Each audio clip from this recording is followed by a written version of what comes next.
সন্ধ্যা নেমে আসতেছে, বাচ্চারা কিন্তু এখনো খেলাধুলা করতেছে। দেখেন একটু পরেই সূর্য আসতে যাবে, সেই সাথে বাচ্চারাও সবাই।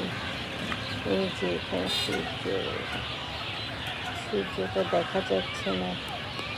দেখেন আমাদের তার দিকে কোরবানির গরু আসছে।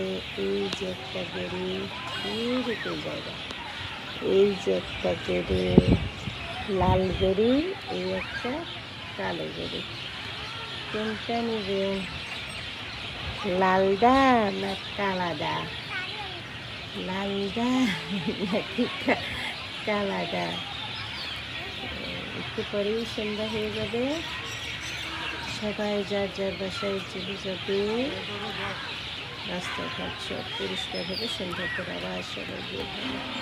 আমার বারান্দা থেকে ভিডিও করছি, যেটুকু দেখা যায়। সবাই সেই পর্যন্ত ভালো থাকবেন, সুস্থ থাকবেন। Bye bye.